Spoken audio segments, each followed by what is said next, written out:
you know that a surprising number of objects you use every day are thanks to accidents? Let me show you what I mean. On this episode, we learn how a failed gun sight leads to the invention of superglue. No! Find out how an explosive accident opens up a whole new branch of science. Not only does he just get up and starts walking, he's also talking. And learn how a sewing machine lubricant connects to civil rights. He's accidentally discovered the world's first hair straightening cream. Oops, I changed the world.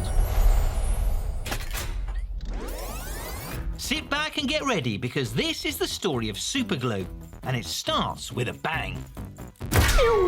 That's not quite what I meant.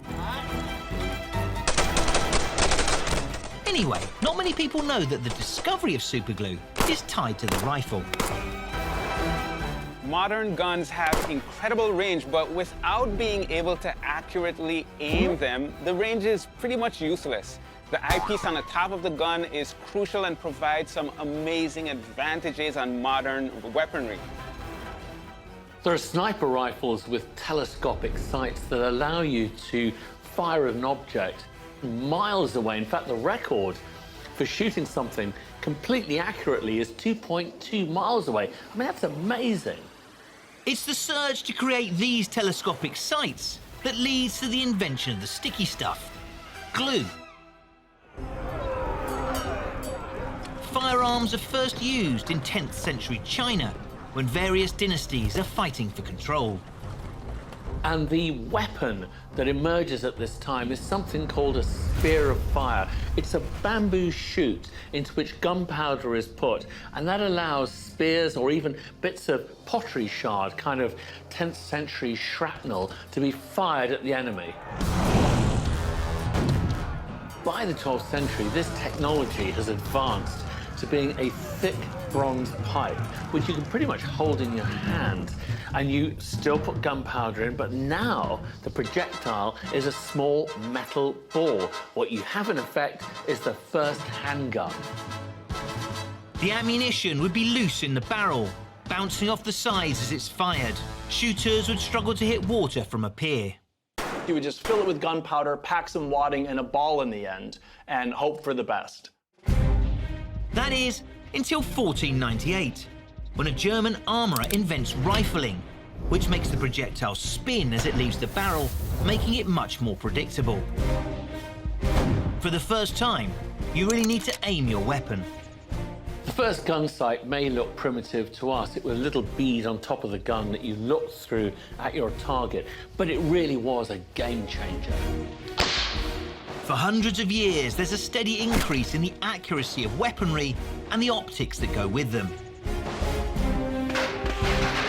Until the early 20th century, when sights hit a stumbling block.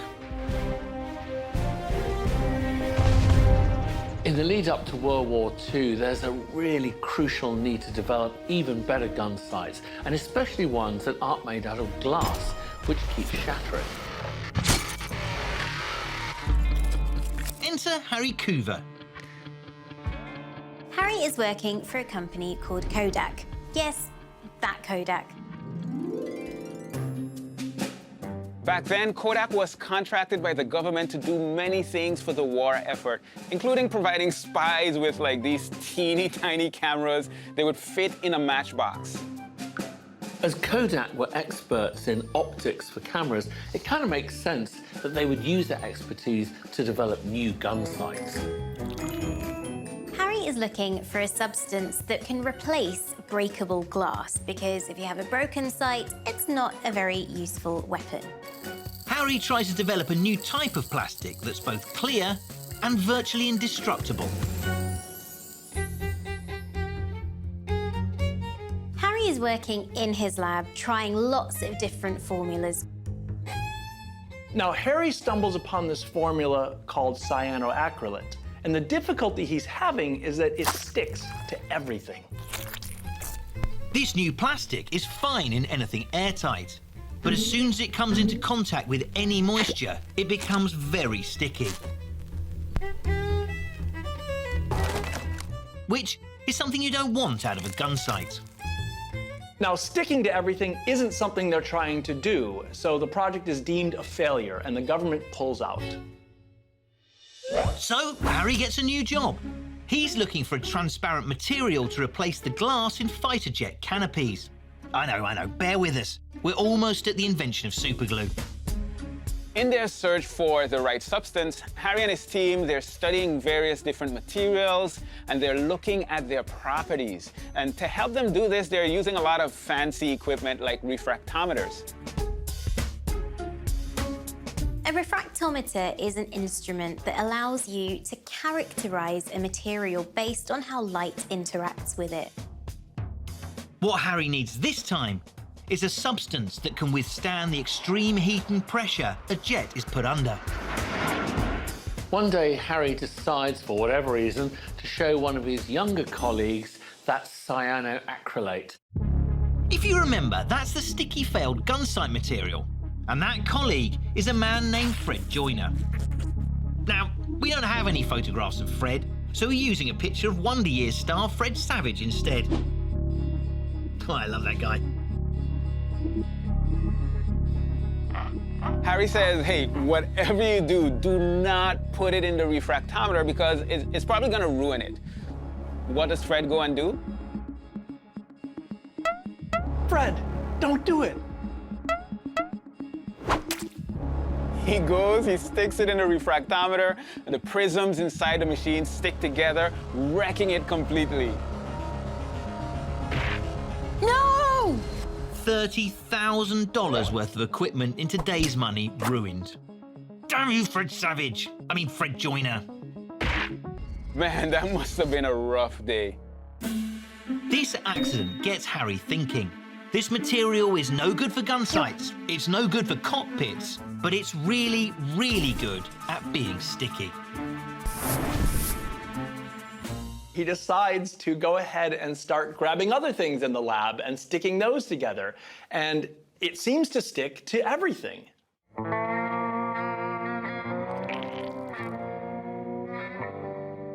The glue that he seems to have accidentally discovered is super. See what I did there? Okay, Tony, try not to give the game away. But you do make a point, because Harry has accidentally created an incredibly strong glue that transforms from a liquid to a solid adhesive extremely quickly. The substance in the bottle stays gloopy, but the moment that you expose it to air, you kickstart a chain reaction. The hydroxyl ions in the air encourage the monomers in the cyanoacrylate to join together. The more they join together, the more the others want to join together in a serious case of FOMO. In doing this, the bonds that they form are incredibly strong. Polymer chains form in all the tiny little cracks and pores of any object, and this is how it forms such a strong bond. Harry and the team tweak the formula for commercial use and name it superglue. So, in fact, Tony did give it away earlier. And by 1959, they've developed this glue to the point that it's shown on television. Superglue bang! We let the thing swing long enough to assure ourselves the adhesive power would remain strong. It did. Only superglue was strong enough to hold a car. Previous glues worked by the liquid they've been dissolved in evaporating, which could take minutes or even hours.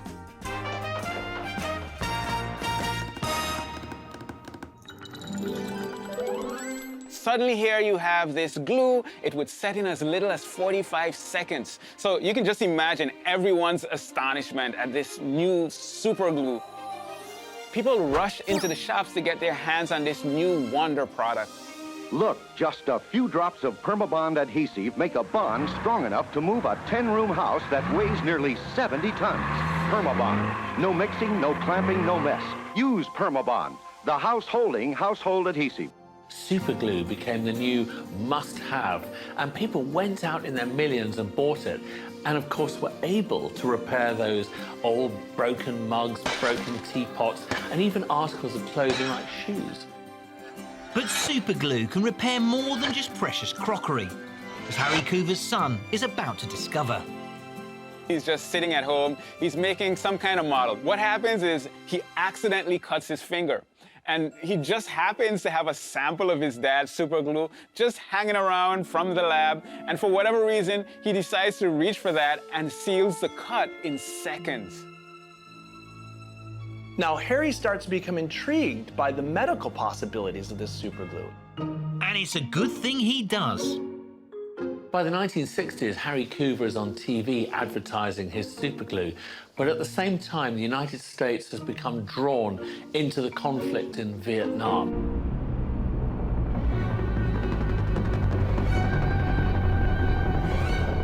One of the generals of the Vietnam War has heard of Harry's new glue and thinks that this could be a useful solution for quickly treating injuries on the battlefield. He approaches Harry and says, I want some of this glue for my men. Harry develops this actually into a spray so that it can be sprayed across a wound covering a large area for traumatic injuries. It works so well at closing cuts and wounds that nowadays superglue isn't just found in a medic's army pack, it's also in your local doctor's bag. Formulas evolved since the Vietnam War, but it still has a medical application. So it's used when there are small, deep wounds that need to be put back together, where stitches might be painful, and they still need, of course, a barrier to infection.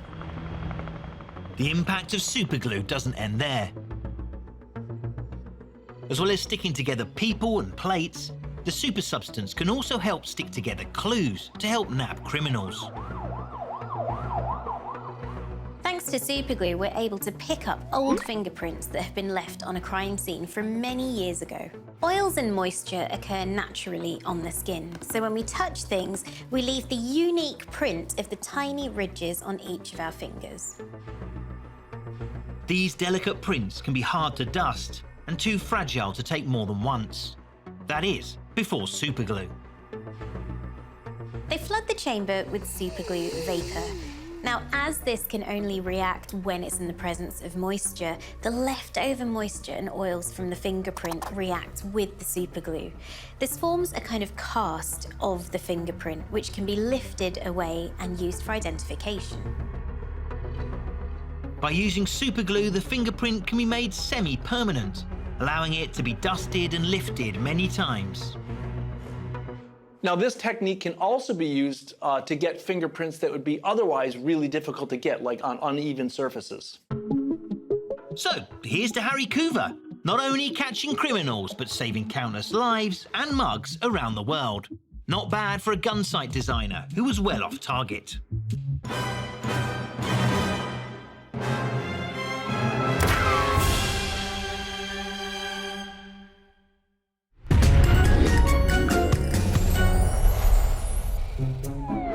Coming up, how an unintentional dog groomer changed the world.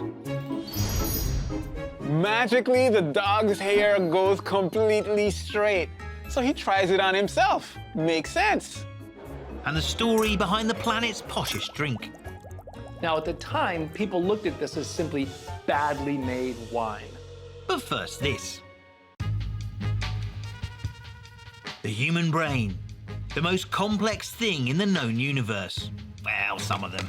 3 pounds of pure processing power. But while it only takes up about 2% of our body weight, it uses an incredible 20% of our energy. It needs all this energy because, of course, your brain is always working, always keeping your body going and keeping your thoughts going, even when you sleep. The brain is made up of tiny little neurons. Billions of them. The neuron is a special cell for communication. It can receive information on one end and pass that along through its cell body, sending it out to other cells on the other end. It's thought that these intricate connections and the way they interact with each other is what creates thoughts, movement, and memories. A single note on a piano. It doesn't mean much by itself, but if you take a lot of those notes and you put them together in a pattern, suddenly you get something magical.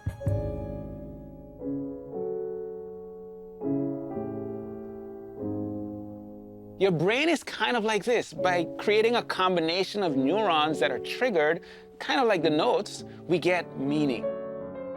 With so much complexity, the human brain remains somewhat of a mystery. Some call it the last and greatest biological frontier. But it hasn't always been thought of with such reverence. Ancient Egyptians believed that the center of emotion and intelligence was the heart, and so during the mummification process, they discarded all other organs, including the brain. Even Aristotle, the great philosopher and in many ways great biologist, thought that the brain was just a radiator, allowing the heart not to overheat. It's not until the early 19th century that we start to think with our heads and not our hearts. Guided by Viennese physician Franz Joseph Gall and his science of phrenology. From a young age, Franz is really interested in how the brain works. He's really fascinated by the differences between himself and his siblings. Whilst at medical school, Franz notices that some of the most intelligent students have got protruding eye sockets. And he starts thinking, could there be a relationship between intelligence and the shape of our skulls? He comes up with a theory that will revolutionize Western medicine's understanding of the brain. Franz was one of the first to actually suggest that the brain, that was the organ of the mind, rather than the heart as the center of personality. So by assessing their skulls and looking at the different bumps and lumps, he believed that you could determine how kind someone was, their personality, and even how intelligent they were.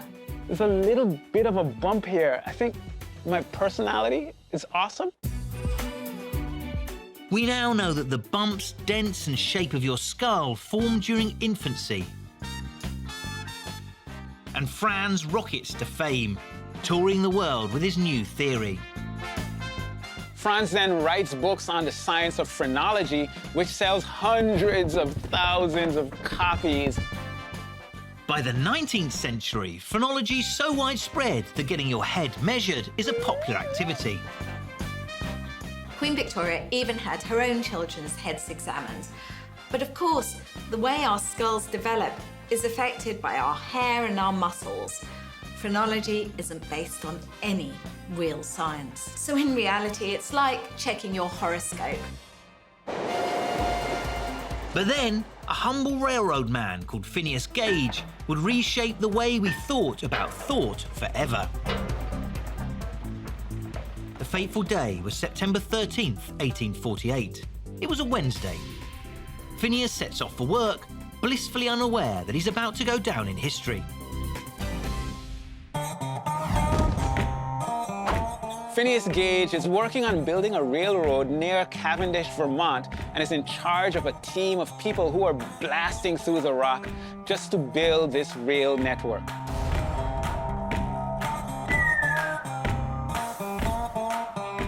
He's working away, doing what he does every day on the job.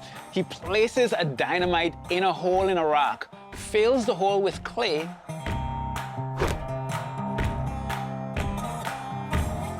He's out tamping down some dynamite that they're going to use to blow apart some rock to lay the rail line. And something goes wrong. Boom! The spark ignites the gunpowder, and the tampering rod blows out of the hole and goes straight through, actually up through his orbit and out the top of his skull, and lands like 100 meters away, or about 30 meters away, something ridiculous. The rod weighs 13 pounds and is 1.5 inches thick, so it lands with a few fragments of his skull. That's gross. Well, I guess that's it for him then, isn't it? What's next? Hang on! People were made of sterner stuff back then. Like the T-1000, he gets up and says, "Have you seen this boy?" Okay, not quite.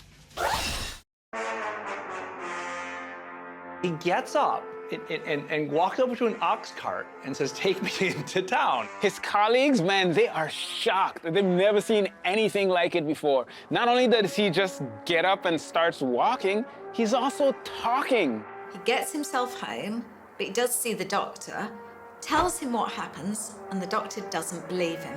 Phineas drifts in and out of consciousness. His family and friends think it's just a matter of time, so they start paying their respects.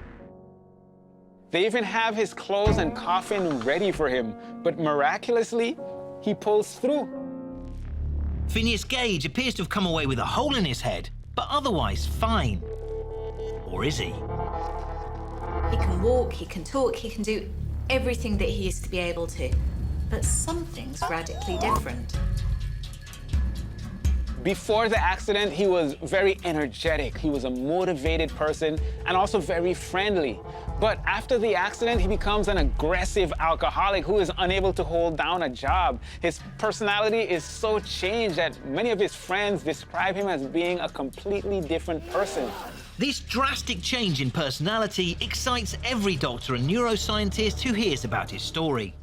Here is this living, breathing, walking experiment that no researcher would ever dare to recreate. Phineas's accidental lobotomy gives scientists the case study they need to better understand how the brain works. So if this is the face and this is the back of the head, the tamping rod came up through here and severely damaged Phineas Gage's frontal lobe. And they realized that this is the part now that they could associate with personality, which is why Phineas Gage had changed from being an affable, lovely, generous person to an absolute grump.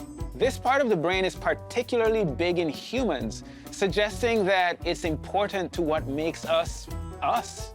Phineas Gage's accident gives scientists the idea that different parts of the brain are responsible for different functions. The emerging understanding that the frontal lobe plays such a huge part in shaping personality, it sparks a field of psychiatry that attempts to cure patients through the targeted surgery of the brain. Schizophrenia is a terrible disorder that affects up to 20 million people worldwide right now, and we still don't really know what causes it. It can be incredibly distressing for the patient because they often have hallucinations and delusions about the real world. 40 years after Phineas, Swiss psychiatrist Gottlieb Burckhardt thinks that a psychosurgical operation could help with the condition. Gottlieb puts this theory into practice and performs open brain surgery on some of his patients who haven't responded to other forms of treatment. Did it work? Well, they weren't cured if that's what you're asking. His results range from successfully quieting the patient to one who died from complications from the procedure. Gottlieb's research is initially rejected for being too disturbing and not effective enough. But medical history is filled with ineffective treatments that stand the test of time. The first lobotomy is performed in America in 1936. Dr. Freeman develops this technique further and really popularizes it to the point where he's able to simply take a probe, a metal sharp stick, and lift up the patient's eyelid, punch it up into their brain, and separate the frontal lobe. Oh man, my eyes just thinking about it. Gradually, lobotomies were replaced with more effective treatments like psychoactive drugs and psychotherapy. Today, America's psychiatrists have long waiting lists of such maladjusted people. But why do I keep getting so depressed, Doctor? That's what I can't figure out. Let's go over what you've already told me. But lobotomies still have a place in modern medicine. Epilepsy is a relatively common condition. There are up to 50 million people worldwide who suffer from this. It can be as mild as somebody sort of staring for a while straight forward to suffering from convulsions on the ground. In extreme cases, these seizures can cause severe brain damage. But the treatment inspired by Phineas Gage's bolt through the brain can actually help some patients. There's the case, for example, of Ben Tondelier, who was suffering from severe epilepsy, so much that he really couldn't go on with a normal life. In 2021, doctors perform a lobotomy-inspired surgery that would change his life forever. Just to be clear, this was a world away from Frank's stick it in the eye and give it a good wiggle technique. It was incredibly precise. With the help of imaging techniques, surgeons were able to remove a pea-sized area of the brain that was causing the seizures. And since then, Ben has lived seizure-free and says his life is transformed. Not only did Phineas Gage's accident provide us with a fundamental understanding of our brains, it also inspired a school of science that eventually led to a whole new realm of medical developments that changed lives around the world.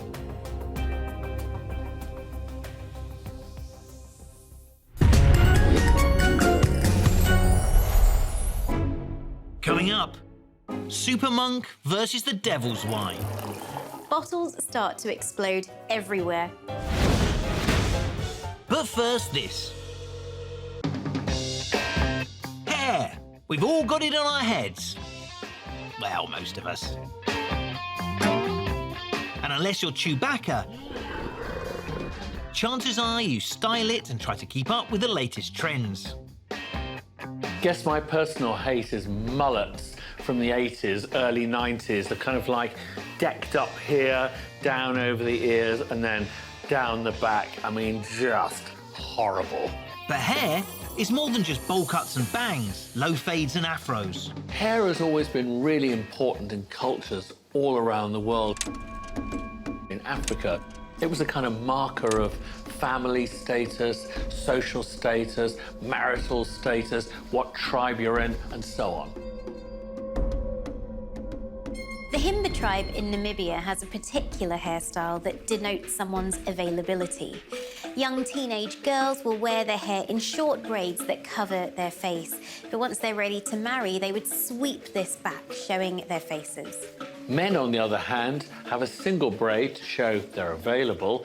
Once they're married, they have a head covering. It's kind of like a wedding ring in Western culture. Then came the age of discovery, the dawn of the new world.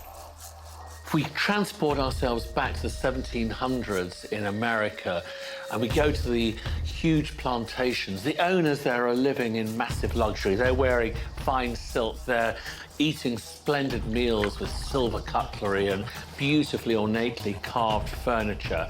Life has never been better for them. The aristocratic class of the landowners who had wealth and privileges.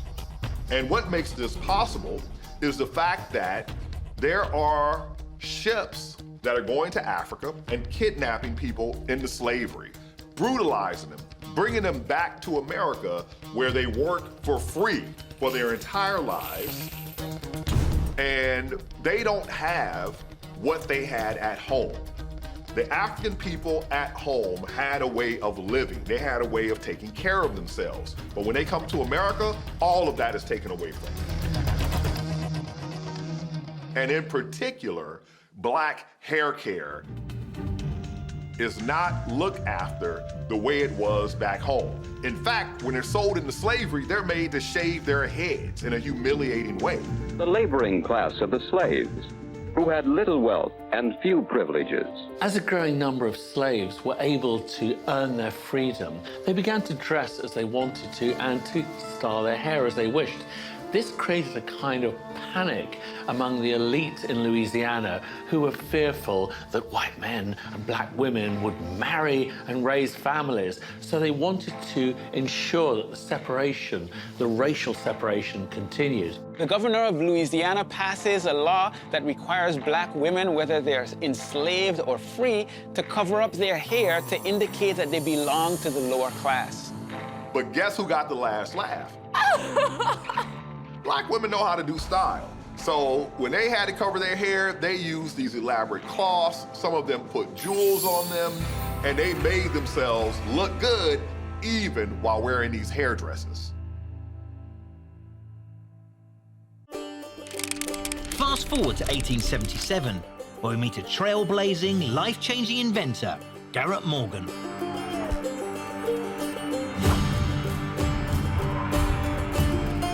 Garrett is born in Kentucky to a huge family. He was one of 11 children. That's a lot of kids. I only have 2, and that's a lot.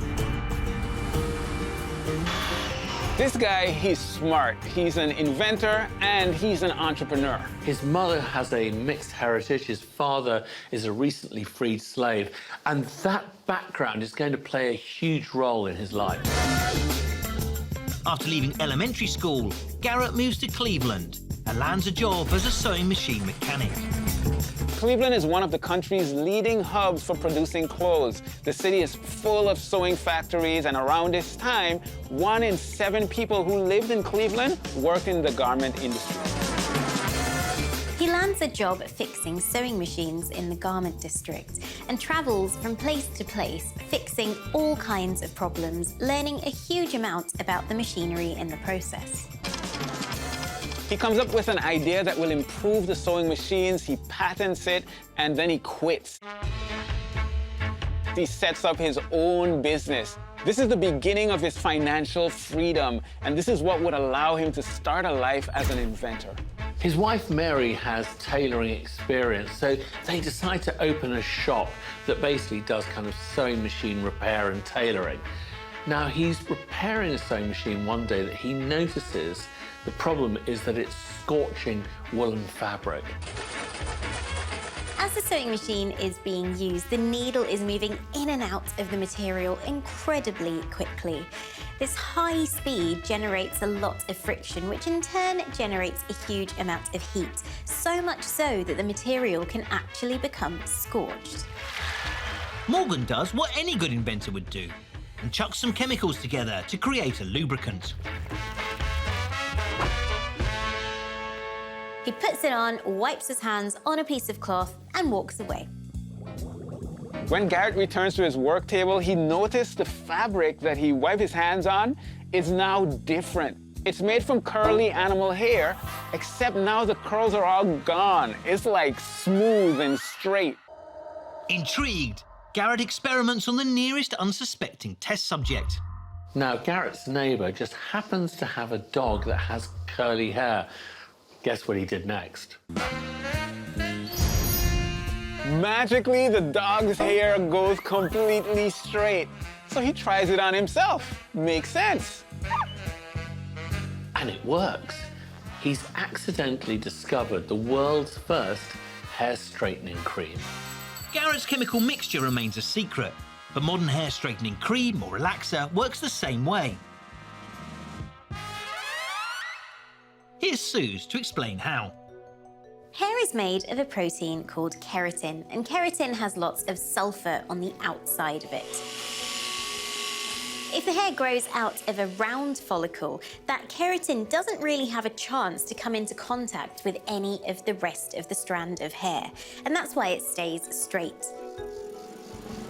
However, when the follicle is oval, the hair is growing out at a bit of an angle, and as it grows out, it tilts, kind of folding back in on itself.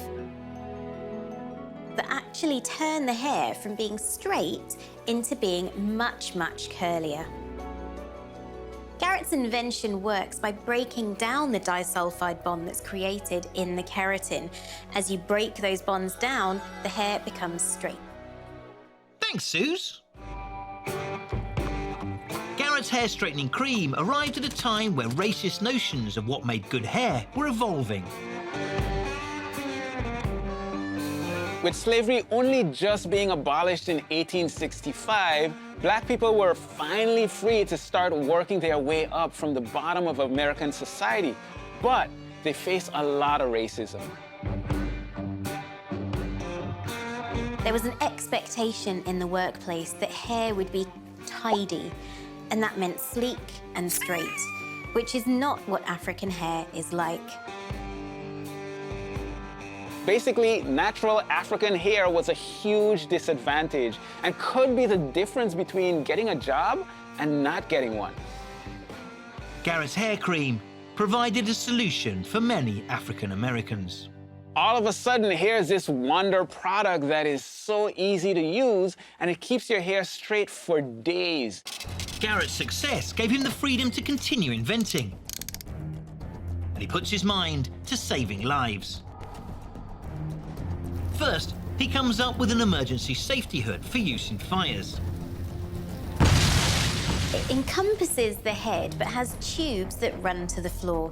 On the ends of the tubes are some wet sponges, which not only filter the air, but also cool the air down. So what in effect he's done is created the world's first gas mask. It's so good, The US military start using it, but Garrett isn't done saving lives. After witnessing a fatal car accident, he develops a T-shaped signalling system with moving arms, which warns drivers when a signal's about to change.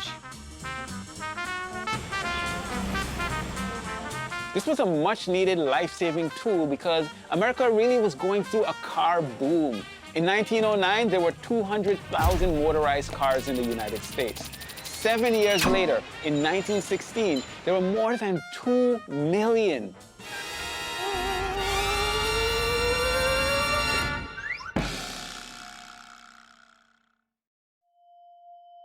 Meanwhile, Garrett's hair straightening cream is flying off the shelves. The early 1900s, now that this hair straightening cream was around, Black people in America wanted to straighten their hair. Why? Well, in the slavery system, there was also a psychological component.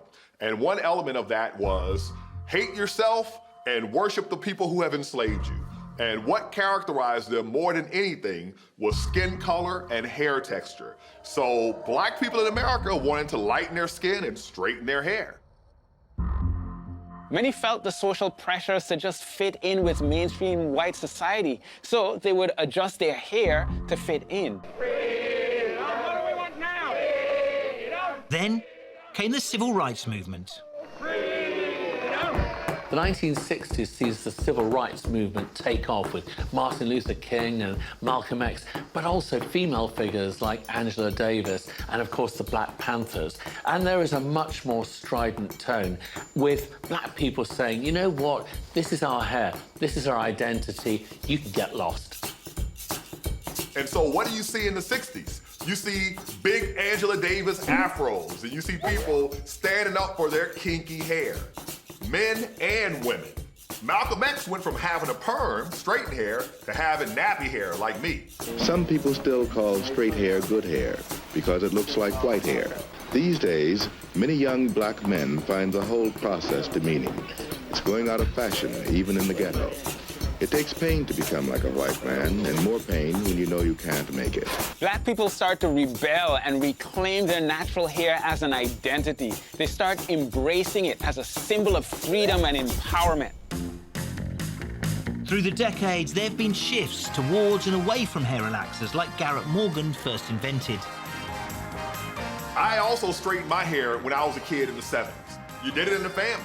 And back then, we used a thing called a conch, where you took lye, yes, the harsh, basic chemical lye, and you sort of used potatoes to sort of serve as a base, and you put this on your hair, and it took out all the texture and straightened it. Many African Americans still feel pressure to adhere to racist beauty standards.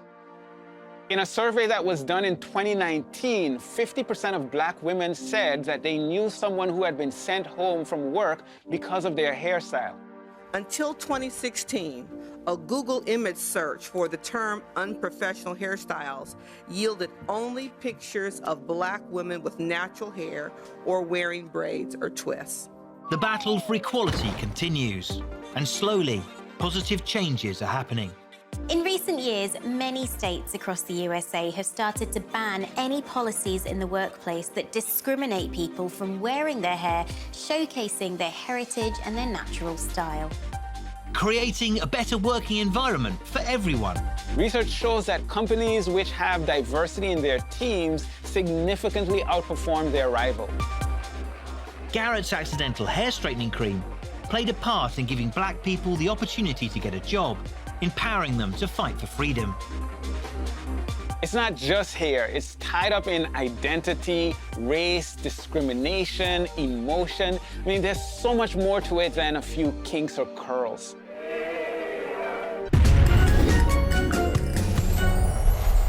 Hey! Beer! Glorious, cold beer! As the philosopher Homer once said, alcohol, the cause of and solution to all of life's problems. This story begins in a truly dark time, a time before beer. 10,000 years ago. For thousands of years, humans have roamed the earth looking for food and shelter. But it was only when they discovered agriculture that they started to settle. The first place they did so was in Mesopotamia, which we now call the Middle East. Agriculture was probably one of the most revolutionary inventions in human history, because rather than having to go out and search for food, you can literally make it and create it and survive. Tending to crops means that you have to give up that nomadic lifestyle, stay in one place and create a settlement. People started growing wheat and barley, and in fact, bread has been part of humanity's diet for thousands of years. There was actually a piece of bread found in Jordan that dates back to about 14,000 years ago, which was actually just before agriculture was invented and people settled down. How does bread lead to the discovery of beer? Well, no one's exactly sure. It did happen over 10,000 years ago, but it was something like this. Someone is outside making bread. They've got their dough nice and ready to go, but suddenly a little thunderstorm comes in. Now, trying to avoid the rain, they run inside and kind of forget about their dough. Several days pass, and then they remember, oh gosh, better go and check on that outside. So off they go to find this kind of gloopy, soupy, almost porridgey mess. And probably the initial reaction is, oh crud, we just ruined a good bunch of bread. But then when they taste it, they realize that it's got some interesting other effects. And thus, beer was born. When grain is left in water, it starts to germinate. This produces lots of enzymes which convert the natural starches into sugar. The water from the rain helps the grains release their starch and convert those complex sugars into simple sugars like glucose. The glucose is then further broken down by yeast, which occurs naturally in the air. The yeast breaks the sugar down and converts it into both ethanol, which is alcohol, and carbon dioxide, which is where you get delicious, boozy bubbles. Some anthropologists say that it was actually wheat grains left in storage that got damp and fermented to produce beer. But until someone accidentally invents time travel, we'll never know for sure. Well, how'd you like that, huh? Humans thought that this boozy beverage was a gift from the goddess Ninkasi to promote health and happiness. Cheers to her. Drunk throughout history in almost all civilizations, this accidental discovery shapes our collective human history. Beer was a great supplement for a diet that was perhaps lower in calories than it needed to be. It was also rich in proteins, vitamins, and minerals, more so than bread. People used to drink it as a safe alternative to water, which at the time had lots of bacteria in it and was potentially unsafe to drink. In ancient Egypt, beer was a form of payment. Some of the people who built the pyramids were actually paid in beer. But beer provides more than just sustenance. It holds cultural and religious significance. Now, the Incas from South America would actually brew chicha beer, and they would then pour it through these really cool carved altars. Whereas the Ethiopians would pour beer onto the ground to try and feed their ancestors, and with hopes of bringing good harvest and good health. Today, beer is by far the most popular alcoholic drink in the world, both in terms of volume drunk and value. Many could argue it's one of man's greatest accidental inventions. It's currently the third most popular alternative as a beverage behind water and tea. In fact, up to a quarter of all the grains grown in sub-Saharan Africa are actually made for beer production. Beer isn't just a drink, it's a proud statement of the communities that drink it. You'd be hard-pushed to go to a country, arrive at a local bar, and not be greeted by the locals that want to share their special beer with you. Whether it's a national beer or a local brewery close to them, it's one of my favourite things to do when I travel, and a really exciting way to learn not just about the culture of the country, but to share something with them that they're really proud of. One country that's particularly proud of their beer is Germany. Germany is Europe's biggest beer-producing nation. In 2018, it made a whopping 9 billion litres of it. This is extremely important for the German economy because they raise as much as 7 billion euros a year just because of beer. And they celebrate this golden nectar every year at Oktoberfest, the world's biggest beer festival.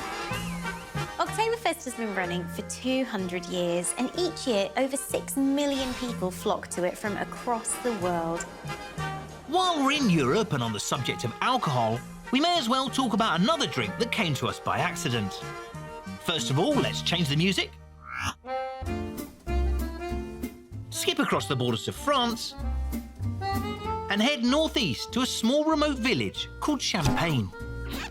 Champagne is a beautiful region about 100 miles from Paris. In the 17th century, monks are trying to create a wine that can compete with their rivals in Burgundy. The alcohol in Champagne is made in a very similar way to beer, except instead of using barley or wheat or some kind of grain as the sugar source, we use grapes. This area, high in the mountains, experiences a long succession of unprecedented cold winters.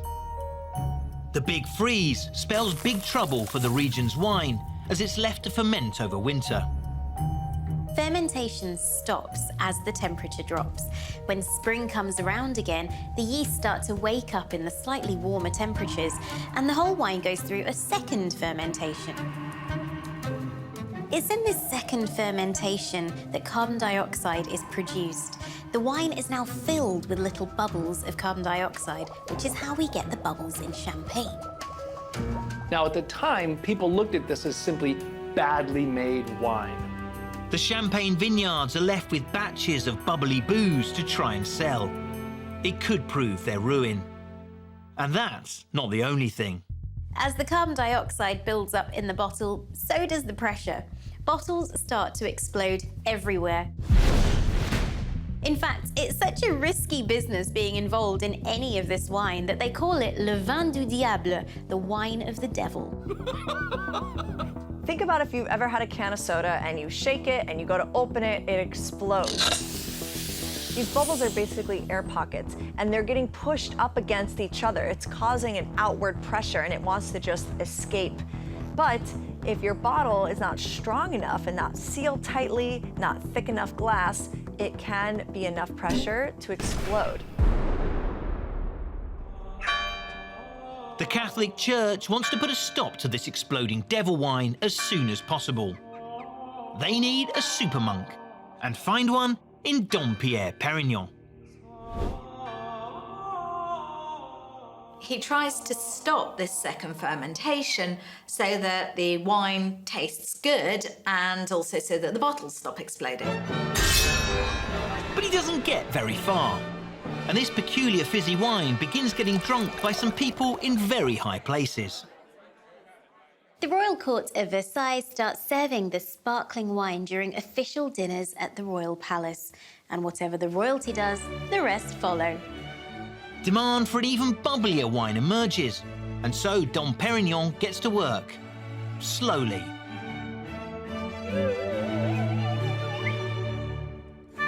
Then, a couple of decades later, Dom finally perfects his wine, creating something that he deems so delicious that he calls to the other monks, saying, "Come quickly, I am tasting the stars." Dom's new formula gets tongues bubbling with excitement, and every who's who of 18th century Europe wants in on the action. Legend has it was Napoleon and his troops who started the trend of taking a sword and chopping off the top of a champagne bottle. They would do this in celebration of a victory right after a battle. It's possible that Napoleon influenced the way that we now associate champagne with celebration, whether it's a birthday, a wedding, even a new job. Soon champagne features at all the royal weddings and coronations across Europe. Its popularity is spreading. By the turn of the 20th century, almost 30 million bottles of champagne are being exported. It seems like everyone's falling over themselves to taste the stars, as well as literally falling over themselves from the alcohol. As the champagne craze takes hold, it moves from silver service to the silver screen. You really mean to pay $8 for that? Hollywood is soaked in the stuff, literally. It's actually reported that Marilyn Monroe once bathed in 350 bottles of champagne. Now, whether it's true or not, Marilyn is the epitome of Hollywood glamour, and so it's no wonder that champagne was her drink of choice. Champagne becomes the go-to guzzle for all types of celebrations. Then, in the 1960s, someone really shakes things up. An auto driver named Dan Gunnery was doing the Le Mans race, and he won, and at the end, they gave him a bottle of champagne, which was traditional. But instead of drinking it, he decided to shake it up and spray it all over the crowd because he was just so excited to have won. And of course, it caught on, and it is done today at the end of nearly every race. And it's all thanks to him. And while the champagne keeps flowing and spraying everywhere, it means big bucks for this little village in France. The current global market price is about 4.2 billion euros. And the biggest consumers of champagne are the US, followed by the UK, and just after that is Japan. Champagne has conquered the globe, all thanks to cold winters in France, exploding bottles, and an innovative monk.